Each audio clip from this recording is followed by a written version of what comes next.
Hello friends, आज हिंदी व्याकरण में हमारा विषय है भाषा। प्रकृति ने हर प्राणी को उसकी भाषा प्रदान की है, चाहे वह कोई प्राणी, जीव जंतु हो या इंसान, सभी को अपनी अपनी भाषा प्रदान की गई है। आपने देखा होगा सभी प्राणी, चाहे वह जीव जंतु हो या पशु पक्षी हो, सभी अपनी भाषाओं का आदान प्रदान करने में सक्षम होते हैं। हाँ, ये अलग बात है कि हमें सभी जीव जंतुओं की या पशु पक्षियों की आवाज या जो भाषा होती है वो समझ में नहीं आती, लेकिन उनके हिसाब से वे जो बात करते हैं, जो अपने भाव विचारों का आदान प्रदान करते हैं, वह अपनी भाषा के माध्यम से ही करते हैं। प्राणियों में मनुष्य ही एक ऐसा प्राणी है जो सबसे समझदार माना गया है, जिसने दिन से दिन अपना विकास किया है। इसी तरह उसकी भाषा का भी विकास होता गया। पहले के जमाने की और आज के जमाने की भाषा में बहुत अंतर है, तो उसी भाषा के बारे में आज हम इस वीडियो में समझेंगे। भाषा किसे कहते हैं, भाषा के भेद कितने होते हैं और कौन सी भाषा की पहचान किस तरह से होती है। तो आइए आगे बढ़ते हैं भाषा के बारे में। जानने से पहले ये जानना जरूरी है कि भाषा किसे कहते हैं। तो सबसे पहले इसकी परिभाषा देखेंगे। परिभाषा कुछ इस तरह से है। भाषा मानव के मुख से निकली वे सार्थक ध्वनियां हैं जो दूसरों तक अपनी बात पहुंचाने का काम करती हैं। तो आइए इसे थोड़ा सरल शब्दों में समझने का प्रयास करेंगे। भाषा, जिसे इसमें लिखा है आदान प्रदान। आदान प्रदान करने का अर्थ होता है कि जैसे मैं आपको अपनी भाषा समझा रही हूँ और आप हमारी भाषा इस समय समझ रहे हैं कि हम क्या कहना चाह रहे हैं, इसी को भाषा कहते हैं। भाषा की कोई अलग से कोई मीनिंग बन के नहीं आएगी कि इसका क्या मतलब होता है। भाषा अपनी बात को दूसरों तक पहुंचाना, दूसरा समझ सके कि आप क्या कहना चाह रहे हो और दूसरे की बात को आप समझ सको कि वह क्या समझ रहा है। अब जानते हैं भाषा के भेद कितने होते हैं। भाषा के दो भेद होते हैं। पहला है मौखिक भाषा, दूसरा है लिखित भाषा। तो आइए पहले हम समझते हैं मौखिक भाषा। मौखिक भाषा किसे कहते हैं। मौखिक भाषा की परिभाषा कुछ इस तरह से है। यह भाषा का वह रूप है जिसमें हम बोलकर अपने मन के भाव व्यक्त करते हैं तथा सुनकर दूसरों के भावों को समझते हैं। तो यह तो थी इसकी परिभाषा। वैसे परिभाषा से ही इसका ज्ञान हो गया होगा कि मौखिक भाषा कौन सी होती है।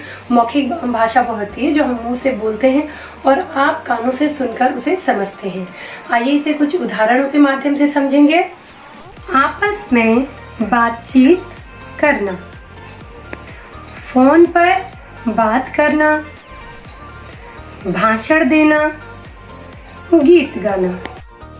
पहला उदाहरण था आपका आपस में बातचीत करना। तो जैसा आपने चित्र में देखा कि दो जने जब आपस में बातचीत करते हैं तो एक जना बोलता है और दूसरा जना सुनता है, तो वहां पर आपका आ जाएगा मौखिक भाषा का उदाहरण। दूसरा उदाहरण है आपका फोन पे बात करना। फोन पे बात करते समय भी एक व्यक्ति दूसरे से किस तरह बात करता है फोन पे, वह भी एक मौखिक भाषा का ही उदाहरण है, क्योंकि वह कुछ किताब लेके पढ़ के नहीं बात करता, वह सरलता से एक जगह से फोन पे दूसरी जगह पे बात करता है। तो यह भी हो गया आपका मौखिक भाषा का उदाहरण। आपने चित्र में देखा भाषण देते हुए व्यक्ति को, तो इससे भी समझ में आ रहा है कि जब इंसान भाषण देता है, बहुत सारे लोग होते हैं और हम यहाँ से कोई बात रखते हैं अपनी, तो वह सुन के हमारी बातों को समझते हैं। तो भाषण देना भी मौखिक भाषा का ही एक उदाहरण है। अगला है आपका गीत गाना।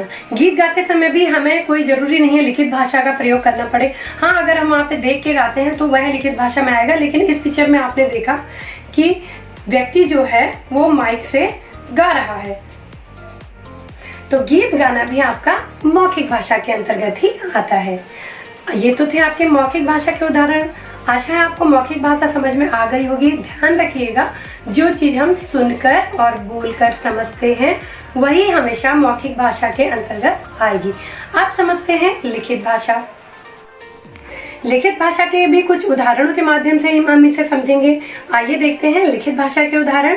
पुस्तक पढ़ना, कंप्यूटर पर काम करना, पत्र लिखना, समाचार पत्र पढ़ना। तो पहला उदाहरण है हमारा पुस्तक पढ़ना। देखिए, पुस्तक पढ़ने में हमें क्या करना पड़ेगा, किताब की मदद लेनी पड़ेगी। हम किताब से देख के पढ़ेंगे। कुछ कभी विद्यार्थी थोड़ा कंफ्यूज हो जाते हैं, उन्हें लगता है कि किताब पढ़ना तो एक मौखिक भाषा में आएगा। नहीं, हम किताब को देख कर पढ़ रहे हैं, किताब से ही हम पढ़ रहे हैं, इसलिए किताब पढ़ना लिखित भाषा में आएगा। दूसरा है आपका कंप्यूटर पे काम करना। कंप्यूटर पे काम करना भी आपका लिखित भाषा के अंतर्गत ही आएगा, क्योंकि कंप्यूटर पे जब भी हम काम करेंगे वैसे तो कीबोर्ड यूज करेंगे और जो स्क्रीन पे लिखकर आएगा हम उसे पढ़ेंगे और आगे की प्रोसेस तभी करेंगे, तो यह भी आपका लिखित भाषा के अंतर्गत ही आता है। अगला है पत्र लिखना। पत्र लिखना तो अपने आप में ही समझ आ रहा है, क्योंकि पत्र लिख रहे हैं यानी कि हमारा वहां पे लिखने का काम हो रहा है, तो वह लिखित भाषा के अंतर्गत ही आएगा। यह भी लिखित भाषा का उदाहरण है। अगला है समाचार पत्र। समाचार पत्र भी आपका लिखित भाषा का ही उदाहरण है, क्योंकि जो भी न्यूज आती है उसे हम पढ़ते हैं, तो यह सभी आपके लिखित भाषा के उदाहरण हैं।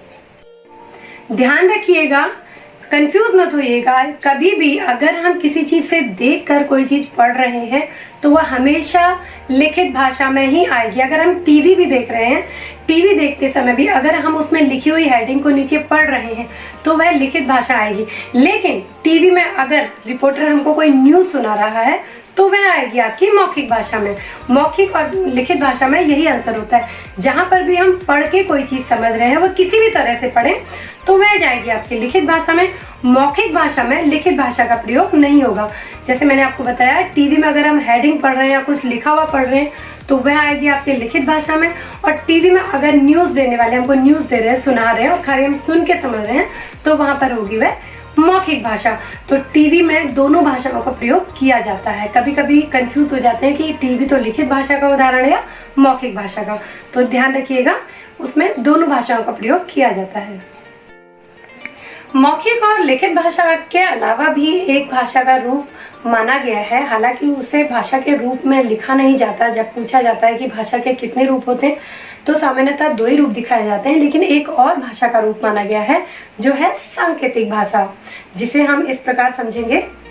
जब संकेतों द्वारा विचारों का आदान प्रदान होता है उसे सांकेतिक भाषा कहते हैं।